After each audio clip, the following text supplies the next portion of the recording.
Before you hear the rest of the talk, you have some time to look at questions 15 to 20.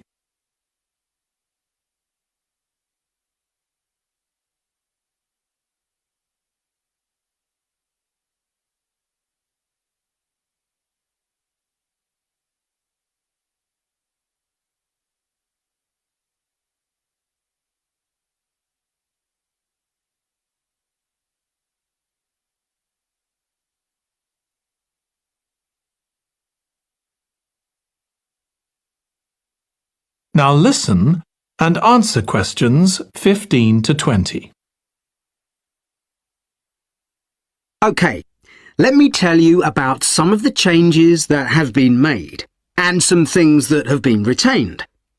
If you look at this map, you'll see the familiar outline of the park, with the river forming the northern boundary, and a gate in each of the other 3 walls. The statue of Diane Gosforth has been moved. It used to be close to the south gate, but it's now immediately to the north of the lily pond, almost in the centre of the park, which makes it much more visible.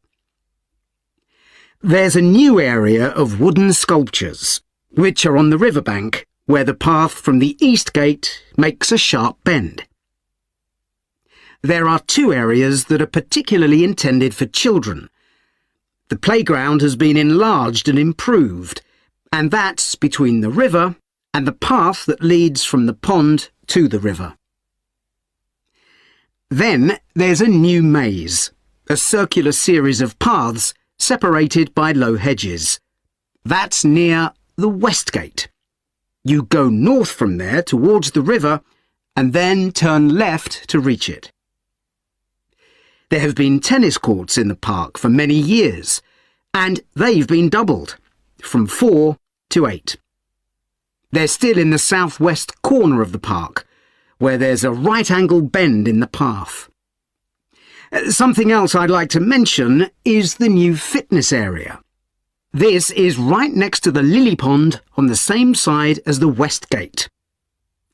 Now, as you're all gardeners, I'm sure you'll like to hear about the plants that have been chosen for the park. That is the end of part 2.